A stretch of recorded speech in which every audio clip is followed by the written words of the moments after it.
Y'all, drop whatever you're holding. Put the phone down. Tell your group chat to log off. Because what I just pieced together about Stefon Diggs is not a story, it is a buried family tree, and somebody finally took a shovel to the dirt.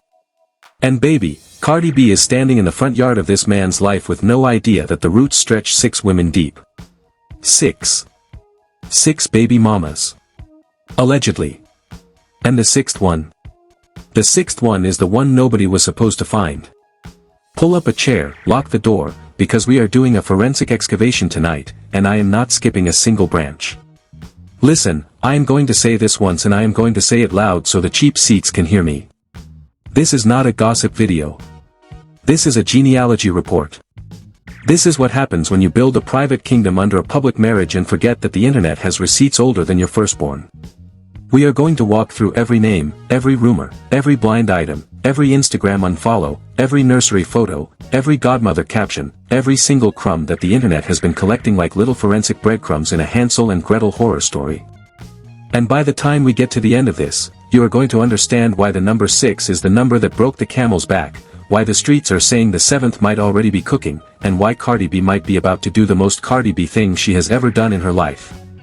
Let me set the table. Stefon Diggs. Wide receiver. New England Patriot. Public boyfriend.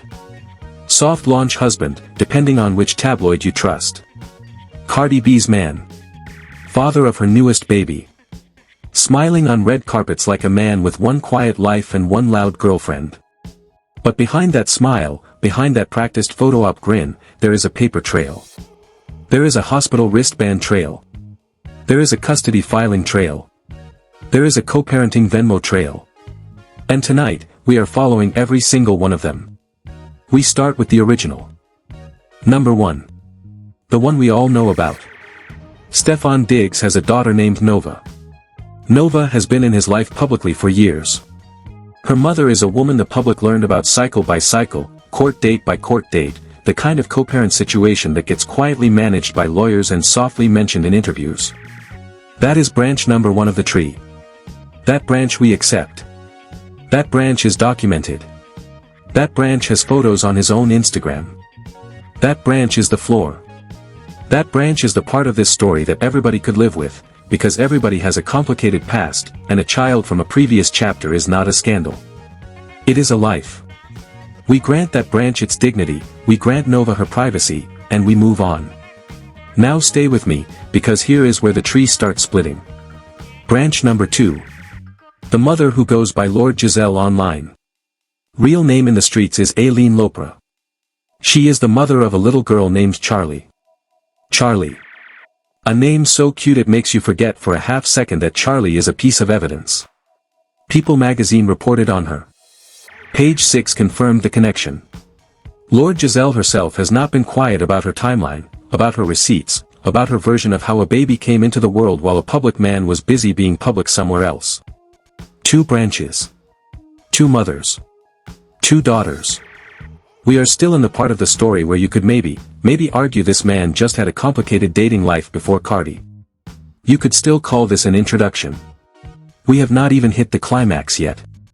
But pay attention to how Lord Giselle has carried herself online, because the way she carries herself tells you everything about how she feels she was treated. Women do not light a candle at midnight unless somebody blew out their flame at noon. Read her captions. Read between the lines. The receipt is written in invisible ink, and the internet has the lemon juice. I want to circle back to Lord Giselle for one moment, because Lord Giselle has been the most public of the mothers, and her public posture matters as a barometer for the rest. Lord Giselle has, at different points, posted, deleted, reposted, subtweeted, and gone fully silent. That cycle of post-delete-repost is the digital fingerprint of a woman negotiating in real time with lawyers and feelings. The lawyer says delete. The feelings say repost. The lawyer wins on Tuesday. The feelings win on Thursday. The internet sees the cycle and the internet understands. Because every woman who has ever loved a man with money has lived some version of that cycle. And Lord Giselle, whether she meant to or not, has been performing the rest of these mothers' grief in slow motion for the entire internet to study. Branch number 3. Cayy Benji. Now the streets, And when I say the streets I mean the Twitter sleuths, the TikTok investigators, the Reddit forum girlies who do not sleep. The streets started circulating the name Benji months ago. Photos. Captions. Side-by-side baby comparisons. The kind of internet detective work that would solve cold cases if they paid these girls. Benji surfaces as another mother in the orbit. Another child. Another quiet life running parallel to the loud one. 3 branches. 3 mothers. 3 children. And we are not done. We are not even close. And the thing about Benji that nobody is saying out loud is that her timeline overlaps in ways that polite society would prefer to ignore, but we are not polite, we are honest, and an honest reading of her timeline raises questions that only a polygraph and a notary public could ever answer. Branch number 4. And this one is where the air in the room starts to change. Because branch 4 is where the names stop being neat and the timeline stops being clean. Branch 4 is the one where the social media spreadsheets, and yes there are spreadsheets, the spreadsheets start showing overlaps. Overlapping pregnancies. Overlapping cities. Overlapping deliveries. Overlapping flight records that fans pulled from public flight tracking sites because we live in a time where you cannot hide a private jet from a teenage girl with Wi-Fi and a vendetta. Branch 4 is the branch where you start asking how. How does one man manage 4 households? How does one man remember 4 birthdays? How does one man keep 4 sets of grandparents pacified? Because somebody is texting that man Happy Father's Day from 4 different area codes. And he is replying. And he is replying with different emojis to make sure nobody screenshots and forwards. And the assistant, oh baby, the assistant managing this man's calendar must have a spine of titanium and a soul made of receipts, because nobody can keep a 4 household secret without inside help. There is always an inside helper. There is always a person who knows everything. And one day, that person is going to write a tell-all book, and we are all going to buy it in hardcover. Branch number 5. Now we are climbing. Now we are deep in the canopy of this tree. Branch 5 is where the receipts get spicier because branch 5 comes with a name nobody was prepared to type, but the internet typed it anyway. Branch 5 is where you see the leaked nursery photo that got geotagged before it got deleted. Branch 5 is where the godmother on Instagram captioned a baby photo with a phrase only somebody close to Stefon would use, and the internet baby, did what the internet does. The internet zoomed in. The internet cross-referenced. The internet pulled up the old tweet from 2019 and matched it to the new caption from last month and said, "Ma'am, this is the same person, this is the same baby, this is the same daddy." 5 branches. 5 mothers. 5 children. And again, allegedly. Always allegedly. Because we are responsible adults here. We are simply reading what the receipts are saying. And the geotag is the smoking gun that everybody is choosing to ignore, because the geotag pinned a baby in a city that this man swore he was not visiting that week, and the calendar does not lie even when the man does. And then came the 6th. The 6th one is the one that surfaced last. The 6th one is the one the algorithm coughed up like a hairball nobody wanted. The 6th one is the one that nobody saw coming because the 6th one was supposed to stay buried. The 6th one had no public Instagram. The 6th one had no godmother caption. The 6th one had no leaked baby photo. The 6th one was a name whispered in DMs, traded in private group chats, passed around like a forbidden recipe. And then last week, somebody, and we do not know who, somebody decided that the silence was over. Somebody dropped the photo. Somebody dropped the timeline. Somebody dropped the receipt. And the 6th one is the one that has the internet on its knees right now, because the 6th one allegedly overlaps with a window in time that nobody wanted to overlap. The 6th one allegedly overlaps with the Cardi window. The 6th one allegedly overlaps with the soft launch. The 6th one allegedly overlaps with the smiling courtside kiss. The 6th one is the branch that does not belong on this tree because the 6th one was supposed to bloom in a season that already had a flower in it. And that flower's name is Cardi. Now before y'all run to the comments and tell me I am being messy, let me clarify what I am saying and what I am not saying. I am not saying Cardi did not know about the first 5. We do not know what conversations have happened behind closed doors. Cardi is a grown woman with grown intel. Cardi has people. Cardi has private investigators on retainer the way the rest of us have hairdressers on retainer. Cardi is not stupid. Cardi has been famous for too long to be naive. So when y'all see this list and ask, did Cardi know, the answer to 1 through 5 is almost certainly some version of yes, with conditions, with explanations, with promises, with timelines that were sold to her as being firmly in the past. But the sixth one is the one Cardi did not sign off on. The sixth one is the one nobody briefed her on. The sixth one is the one that, if these allegations are even half true, walked through the side door of this relationship while Cardi was holding the front door open for everybody else. And that is why this is not a gossip story. That is why this is not a tabloid story. That is why this is a family tree story. Because somebody planted a sapling in a garden that was supposed to be closed for the season. And the gardener, baby, the gardener is going to find out. Let me back up and explain how we got here, because the timeline matters. The timeline is everything. The timeline is the difference between a man with a complicated past and a man with an active double life. So let us walk it. Stefon Diggs and Cardi B go public, properly public, in 2025. Before that, there were whispers, there were paparazzi shots, there were soft denials. But properly public, hands held, red carpet adjacent, capital P public, that is 2025. By the time the public found out, the relationship was already months deep. Which means, and this is the part that the math girlies have been screaming about, which means there is a private window before the public window. There is a getting to know you window that happened before the cameras caught up. And in that private window, in that getting to know you window, a lot can grow. A lot can be planted. A lot can be hidden. And the streets are saying, in that window, somebody else was also being told she was special. Somebody else was getting flowers. Somebody else was getting the same playlist on a different Spotify account.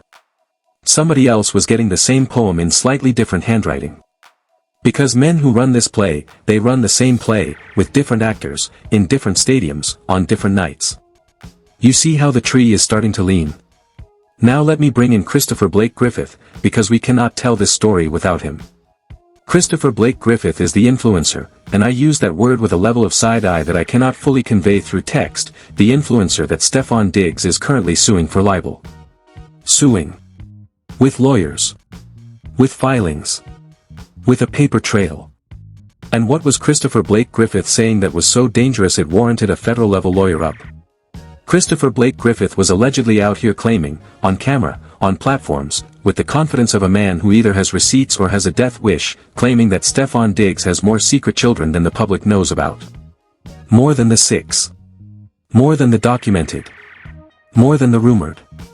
He was claiming there is a whole hidden subdivision of this family tree, and he was naming names, or coming dangerously close to naming names, and that is precisely why he is now being chased through the court system by Stefon Diggs' lawyers. Now you tell me. You tell me with a straight face. If everything Christopher Blake Griffith was saying was clearly, demonstrably, factually false, would you really need to file a lawsuit? Or would you just let him talk himself into irrelevance like every other internet loudmouth?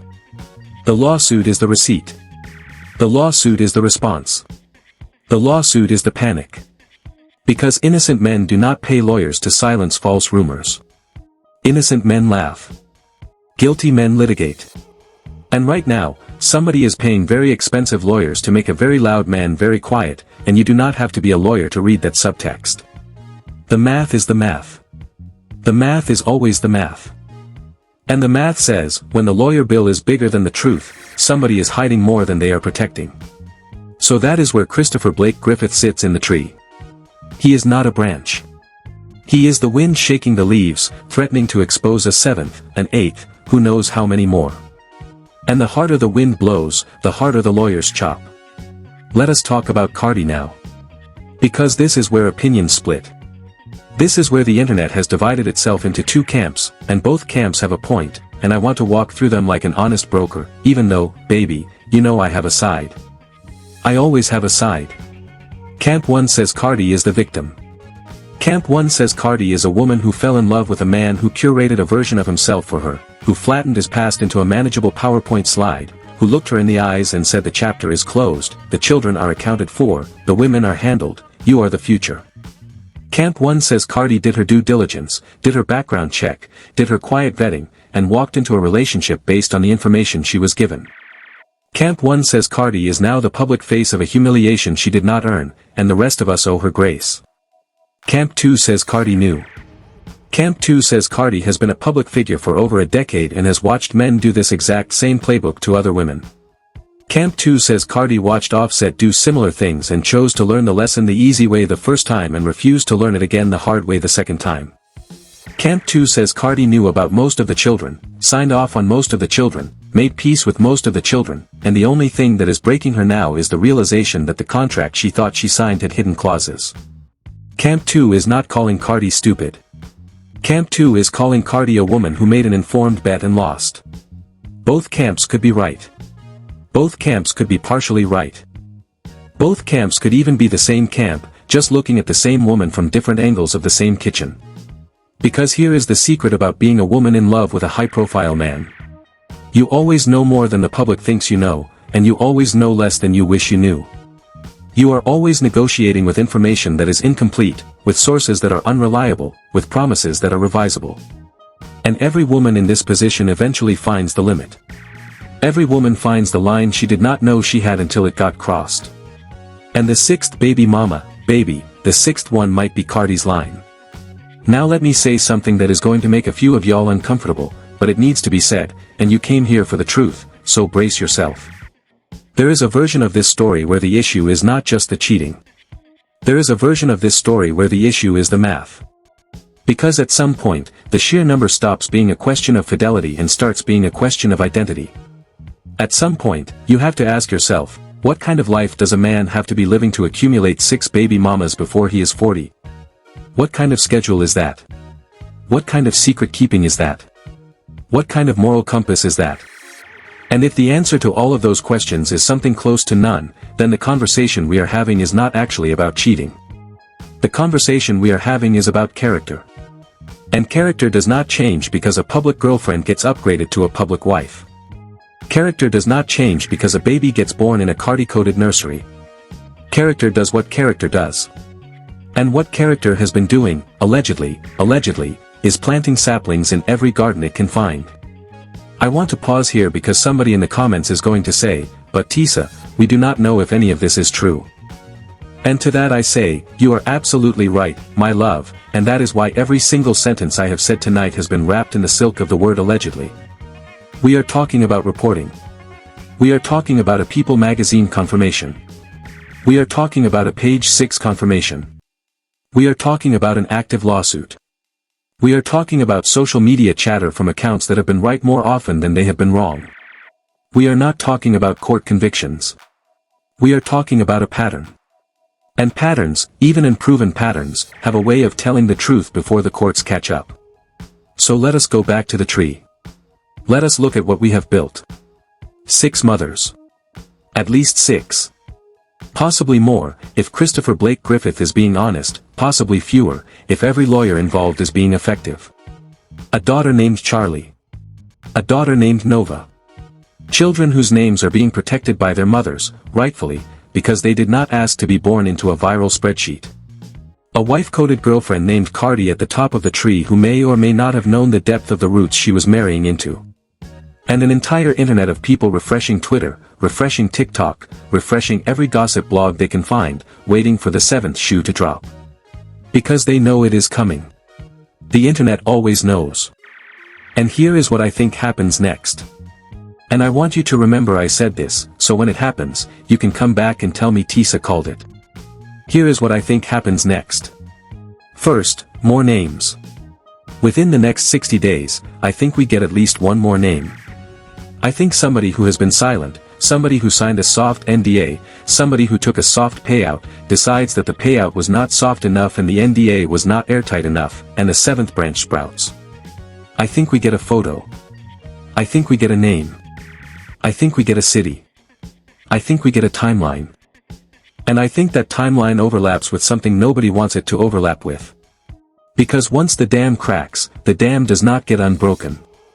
Once one mother decides her child deserves a name in the headline, the rest of the mothers start asking why their children are still footnotes.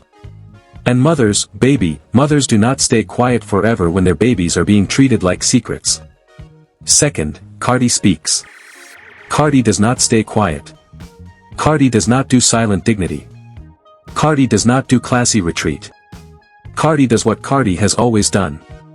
Cardi gets on Instagram Live, Cardi gets on Twitter, Cardi gets on a podcast, and Cardi tells us in her own voice, with her own words, exactly what she knew and exactly when she knew it. And when she does, half the internet is going to apologize to her and half the internet is going to argue with her, and she is going to walk away from both halves with a hit single about it. Because that is what Cardi does. Cardi turns betrayal into billboard. Cardi turns heartbreak into a hook. Cardi turns a court filing into a chorus. And by the time the album drops, every one of these 6 mothers is going to be a verse, and the listeners are going to be debating which verse hits the hardest. And the part that nobody is screaming about loudly enough, the part one want you to write down on a sticky note and keep on your bathroom mirror, is that none of this would matter if Stefon had been honest from day one. Honesty would have shrunk this story to a paragraph. Dishonesty inflated it into a documentary. That is the price of the lie. The lie is always more expensive than the truth would have been. Always. Third, Stefon disappears. Not literally. But publicly. Watch the next month. Watch how quickly his Instagram goes from carousel posts to game day photos only. Watch how his interviews shrink to 2-sentence answers. Watch how his red carpet appearances drop to 0. Because when a man has 6 baby mamas and a public girlfriend and an active libel lawsuit and a possible 7th waiting in the wings, the smartest thing he can do is shut up and hope the news cycle moves on. And it might. The news cycle moves on quickly. But the internet remembers. The internet always remembers. And every time he scores a touchdown for the rest of his career, somebody in the comments is going to type the number 6, and he is going to know exactly what they mean. Fourth, and this is the part that breaks my heart a little, the children. The actual children. The actual human babies in this story who did not ask for any of this. Charlie. Nova. The unnamed others. These kids are going to grow up. They are going to Google their own father. They are going to find this video. They are going to find 1,000 videos like this one. They are going to read every cruel comment, every blind item, every Reddit thread, every TikTok edit set to a sad song. And they are going to have to make peace with a father whose love was, allegedly, distributed in fractions that did not add up to a whole. And no amount of child support, no amount of birthday cakes, no amount of court-ordered visitation can heal that math. That math is the cruelest math in this whole story. And I want us to remember that, because in all of our jokes, in all of our memes, in all of our gleeful refreshing, there are real little people at the bottom of this tree, holding the trunk, wondering why the wind keeps shaking everything they thought was steady. Now let me get back to the tea, because I see y'all in the comments asking about the side women, and we do have more to say. There is a theory floating around, and I want to address it directly, that one of the more recent mothers in this orbit was actually introduced into Stefon's life through somebody in Cardi's own circle. Not Cardi herself. Somebody adjacent. Somebody who was supposed to be a friend, an assistant, an associate. The theory is that this person, knowingly or unknowingly, became a bridge between 2 parts of the tree that were never supposed to touch. I am not going to name this person tonight, because I do not have enough confirmation, and I am not in the business of dragging unconfirmed names into a confirmed mess. But I will say this. If that theory turns out to be true, if the bridge person turns out to be real, then this story does not end with Stefon Diggs. This story takes a left turn into Cardi's own kitchen, and it implicates people who eat at Cardi's table, and that is the kind of revelation that does not just end a relationship. That ends friendships. That ends business partnerships. That ends entire chapters of a person's life. And Cardi, if she finds out the bridge person is real, Cardi is going to clean house in a way that the public has not seen since Beyoncé made Lemonade. I also want to flag the timing of this latest leak, because the timing is suspicious to anybody paying attention. The 6th name surfaced at a very specific moment in the news cycle. A moment when Stefon Diggs had a big game. A moment when Cardi had a big drop. A moment when the brand machinery around both of them was humming at maximum volume. Whoever leaked this leaked it on purpose. Whoever leaked this leaked it for impact. Whoever leaked this wanted this story to crash into the brand cycle and explode like a piñata at a child's birthday party. And in the entertainment industry, baby, nobody throws a piñata that big without knowing exactly where they want the candy to land. So who benefits? Who benefits from the sixth name dropping right now? Let us run the suspects. Is it Christopher Blake Griffith trying to push Stefon Diggs' lawyers into a corner they cannot litigate their way out of? Possible. Possible. Is it one of the other mothers tired of being lumped into a footnote and wanting her child to be acknowledged as a headline? Possible. Possible. Is it a third party we have not even discussed yet, somebody with a grudge, somebody with a payday, somebody with an old hospital wristband photo and a Twitter account? Possible. Possible. Is it, and let me whisper this so the lawyers do not get me, is it somebody inside the Cardi camp itself, somebody who wants Cardi to know what Cardi was not told, somebody who decided that the cleanest way to deliver the truth to Cardi was to deliver it to the entire internet at the same time? Possible. Possible. The most uncomfortable suspect is always the one you do not want to consider, and that one, is the one I have been considering all week. Now let me give you the take that I came here to give you, because I do not want to leave without putting a flag in the ground. My take is this. Stefon Diggs has, allegedly, built a private empire on the assumption that public love would distract from private fatherhood. That if the cameras stayed on Cardi, the babies would stay in the shadows. That if the public narrative was loud enough, the private timeline would stay quiet enough. And for a long time, that bet was paying out. The bet was working. The bet was beating the spread. But every bet eventually loses, and the bet that public love can outshine private secrets is a bet that has never, in the history of celebrity, paid out forever. Every man who has tried this strategy, every man who has bet on the cameras being faster than the receipts, has eventually lost. Tiger Woods lost. Tristan Thompson lost. A long line of men have lost. And Stefon Diggs, allegedly, is about to find out that the house always wins, especially when the house is the internet, and the internet does not sleep, and the internet has spreadsheets. And listen, I have to address the people in the comments who keep saying, well, athletes do this is normal for athletes, this is just the lifestyle.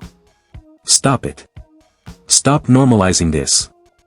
There are plenty of professional athletes raising one family, in one city, with one woman, in peace, in dignity, in faith, in commitment. Do not insult the entire profession because one man, allegedly, decided to run a franchise model of fatherhood. That is on him. That is not on the league. That is not on the locker room. That is not on the culture. That is on the choices one specific man made on 6 specific nights with 6 specific women, and we are not going to launder his decisions through a broad brush conversation about athletes. Each man is his own man. Each receipt belongs to its own signer. And this receipt belongs to one signature. So if Cardi is watching this, and Cardi, mama, I know you are watching this, because Cardi watches everything, here is what I want to say to you directly. You do not owe the public your tears. You do not owe the public a press conference. You do not owe the public a single explanation. What you do owe yourself is the truth. The full truth. The unredacted truth. The truth that does not get filtered through a publicist or a lawyer or a manager or a man. Sit with the receipts. Look at the tree. Count the branches. And then decide, from a place of full information, not from a place of love, not from a place of fear, not from a place of co-parent guilt, decide from a place of full information what kind of life you want to live for the next 10 years. Because the next 10 years are the ones that matter. The next 10 years are the ones that build the legacy. And the next 10 years cannot be lived under a tree whose branches you did not plant and whose roots you did not approve. And Stefon, since I know your team is watching this video too, because your team watches every video that uses your name in the thumbnail, let me leave you with a thought. The lawsuit against Christopher Blake Griffith is not going to save you. The silence from your publicist is not going to save you. The next touchdown is not going to save you. The only thing that will save you, the only thing, is the truth. The whole truth. Sit Cardi down. Tell her the full count. Tell her every name. Tell her every city. Tell her every overlap. And let her decide. Because the public is going to find out anyway. The internet is faster than your lawyers. The internet is hungrier than your publicists. The internet is going to keep digging until every root of this tree is exposed, and the only question is whether Cardi finds out from you or finds out from a TikTok at 3 a.m. with 12 million views. You get to choose how she finds out. You do not get to choose if. I want to close with a thought about us. Not them. Us. The people watching. The people refreshing. The people in the comments. Because there is a reason this story has us so locked in. There is a reason we cannot look away. There is a reason we are willing to spend an hour of our lives counting somebody else's children. And the reason is this. We see ourselves in this story. We see the woman who trusted. We see the woman who got blindsided. We see the man who curated. We see the man who lied. We see the children who did not ask for any of this. We see our own relationships in this story. We see our own near misses. We see the moment in our own past where we ignored a red flag because the love felt good and the future felt promising.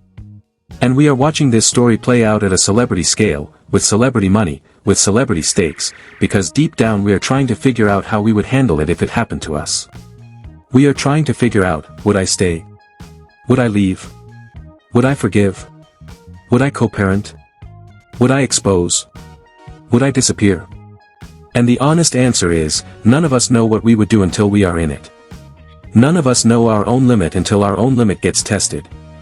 So when you go to the comments tonight, and I know you are going to go to the comments, please go with a little bit of grace. Not for Stefon. Stefon, allegedly, made his bed in 6 different cities. Stefon does not need our grace. But for Cardi. For the mothers. For the children. For yourself. Because every cruel comment you type tonight is a comment that will, one day, come back to your own life, and you will need somebody else to grant you the grace you refuse to grant tonight. The internet is a karma machine. Feed it gently, and if you came here for closure tonight, I owe you the truth. There is no closure in this story yet. There is only the count, the pattern, the prediction, and the patience required to keep on watching right now. Now before I let y'all go, let me leave you with the part of this story that nobody is talking about yet, but everybody will be talking about by next week. And I want to plant this seed in your brain so when it sprouts, you will remember where you heard it first. The seed is this. There is a reason Stefon Diggs got traded to the New England Patriots. There is a reason the move happened when it happened. There is a reason the timing lined up the way it lined up. And I am not saying the trade was about any of this personal mess, because front offices do not move that way, but I am saying that geography is a powerful tool when you are a man with 6 baby mamas in multiple cities, and a change of zip code can do a lot of things for a complicated personal life. Make of that what you will. I am just leaving it on the table. I am just opening the window. Whether the breeze comes in is up to you. And the second seed. Watch Cardi's next single. Just watch it. Watch what she releases next. Watch the lyrics. Watch the visual. Watch the credit list. Because Cardi is a songwriter first, a public figure second, and a girlfriend a distant third. And every betrayal Cardi has ever lived through has, eventually, paid off her bills in royalties.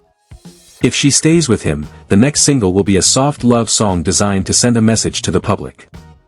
If she leaves him, the next single will sound like a cardiology unit during a code blue. Either way, the next single is the receipt. The next single is the verdict. The next single tells you what she decided. Watch for it. It is coming. And the third seed, the final seed I want to plant before I let you go, is the seed that scares me the most. Because there is a possibility, and I do not love this possibility, but I have to say it because honesty is the contract I signed with y'all when I started this channel. There is a possibility that the public reaction to this story will not change anything. That Stefon will keep playing. That Cardi will stay. That the children will keep being children, with all the joy and all the confusion that comes with their particular family tree. That the internet will move on. That the next scandal will replace this one.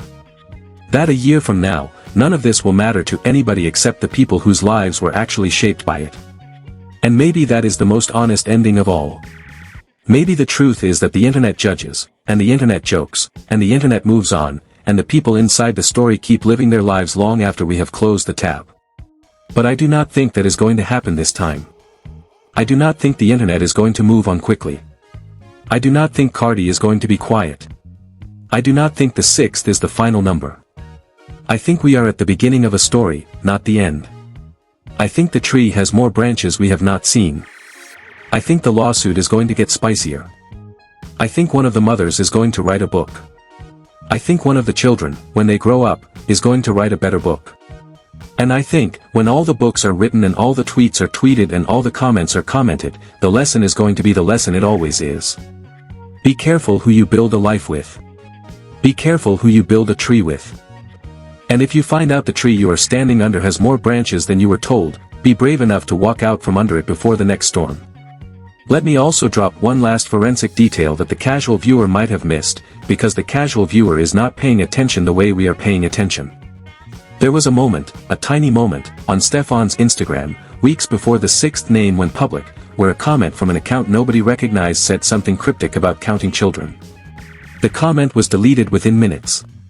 But the internet, baby, the internet does not delete. The internet screenshots.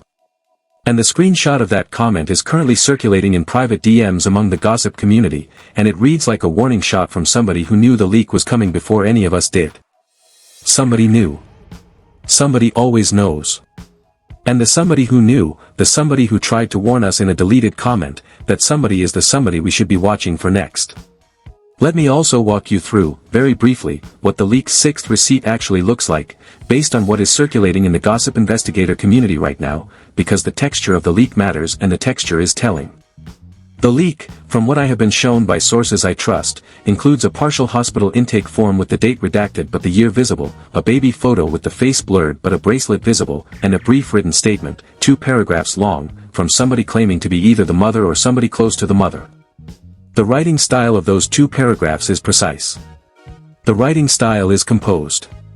The writing style does not read like a woman in panic.